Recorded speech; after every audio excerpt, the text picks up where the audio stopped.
What's up, nerds and nerdettes and wee little nerdlings all? It's your buddy Big Johnny G for Two Gun Pixie presents Legendary Gaming. Alright, we are ready to start.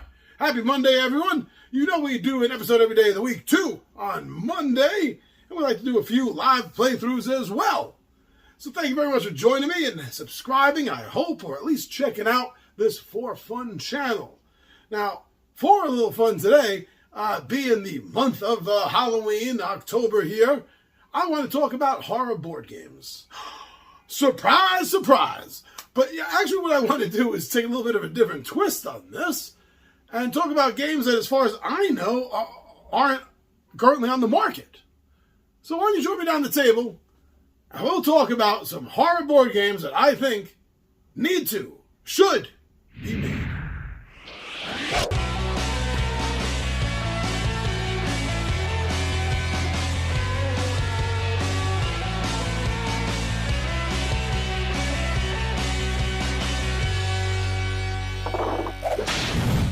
Well, I don't think there's ever enough horror-based board games out there. So why don't we take a look at some ideas I've had that might make some interesting titles. Now, although you can play a mini-game against this guy in Horrified, I think the Invisible Man deserves his or her own board game. That's right, let's get an invisible person, humanoid, and then let's just say an invisible. Let's get an invisible board game. No, that sounds silly. Then you can't see anything. Let's get an Invisible Man board game then going, all right? Now, the way I see this game is, I don't know, just comes to me naturally, I think, organically, right? This game feels like it should be a hidden trader, hidden movement game. I think that there should be some aspects of thievery and possible assassination in the game. So, therefore, there should be a lot of NPCs. But player assassination should be available too. I mean, against an invisible assailant? Yeah, if you're getting too close, I could see that you getting bumped off like that. I think this would make an interesting game. But then again, I am a big fan of hidden trader games as well as hidden movement games. So whenever the two are combined, that's a bonus to me. So I think that's probably why my mind went organically and naturally right to that spot. But that's what I think for an Invisible Man game. Now, this next title, I see more of a reskin. There's not a lot new that I could think of to add into it. But in order to create some new sales on a new reskinned concept, I'm thinking, take one of my favorite Halloween horror-based board games, The Bloody Inn. And what about reskinning that with a Sweeney Todd theme, with competing barbers, all trying to sell the most meat, the best products to the chef. You know, a little twist on the Bloody Inn. But, you know, yeah, base it on the Sweeney Todd tale. I don't think there's ever been a Sweeney Todd board game. And Bloody Inn feels like a natural inn for it, right? Now, Cabin in the Woods, I think, is a magnificent horror film. I think it really did the job, hitting a lot of buttons that it wanted to hit, hitting a lot of both universal archetypes as well as horror movie tropes. And it did a really good job of doing it without, I think, really making fun of itself, which it very easily could have fallen into that trap. I'm thinking, though, a sort of escape room combat survival game, tile-based, so you can redesign the cabin in the area as you need and will. A tile-based game with several different modules, basically monsters. Just like in the movie, how it was all figured out which monsters would be attacking the kids in the cabin. Same setup for the game, and that would determine which module that you're using. And of course, this also opens up the floodgates. If it's a half success, it opens up the floodgates for more and more modules based on more and more horror trope monsters. Especially, I mean, there was a plethora of them that was mentioned in the movie, that we saw on the board in the movie. And after the escape, of course, we saw so many of them right there doing their things. It would be great. I think that there's a huge missed opportunity not having a Cabin in the Woods horror-based board game. Okay. Go with me on this journey for a moment. Blair Witch Project. Forget about all the sequels and the remakes. Look at the original lost footage phenomenon, right? Which is what it was. Now, I was really big into this movie. I missed the documentary on, I think it was Sci-Fi Channel, but when the VHS, that's how old this is. When the VHS came out, it had the faux documentary with it.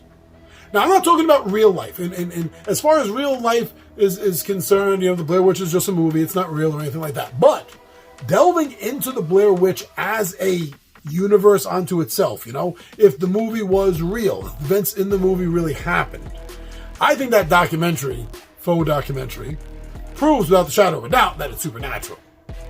Let's take that off the board for a moment. Or let's take that off the table for a moment. All pun intended. Let's go the opposite route. What about a Blair Witch Project game where the college filming crew are your opponents in a way? You are locals who are just trying to scare them off, drive them crazy in the middle of the night doing all these things. Which was one of the original theories of, was it supernatural or was it just locals screwing with them? So how about a board game where you're the locals screwing with them? That's what I'm getting to. And just like Cthulhian games, usually use an insanity meter or sanity points, something like that for fear. And when you finally get these guys, these girls, these college filmmakers in the woods filming about a witch, when you finally scare them enough, they hightail it out of town, and that's how you win the game. And if you don't, then they expose you. Come on. You never would think of that as a concept for a Blair Witch game, but it works. It works as far as the story of the Blair Witch goes, and as far as a nice twist on the game. It all completely works. Now, although there is we do have a Dracula board game out there, The Fury of Dracula, which I think has 4 editions out now. Is that true? Yeah, it's the 4th one, not up to 5 yet. I have the 3rd edition of it. I have the previous one. I really like this game as far as hidden movement goes, as far as placing traps goes. It's almost like a little touch of spy versus spy thrown into a Dracula story. I really do love so much of that game. But what about a Dracula story where not only are you Dracula, but this is like the backstory? Yeah, I know some different writers and creators over the years had fan-ficked their own version of how Vlad Tepes became the vampire Dracula. I understand that. So let's just dive into that pool and do that with a board game. Where the board game starts where you have just risen as a vampire. And now Wallachia thinks you're dead. Your brother, Prince Radu the Handsome, has taken the Wallachian throne, and you, a vampire now, have to not only reclaim your birthright, but also put all the locals and the merchant class, which is ruling Wallachia in the local area. You got to put them in their place. The Turks that are invading, you got to protect the people from them, all while managing your vampiric powers. Yeah, I would love to play a game like that.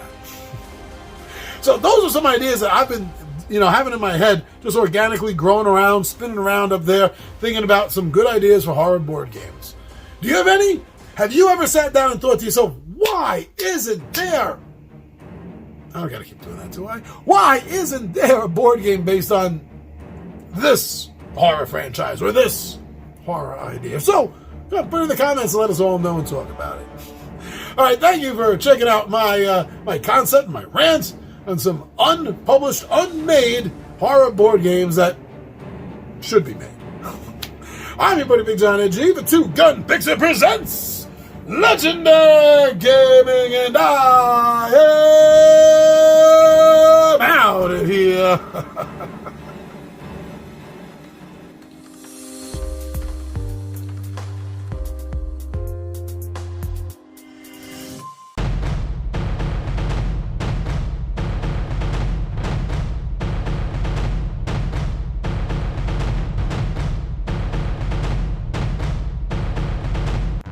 have another Tabletop Takeout Monday, my friends. You know we do one every day of the week. In fact,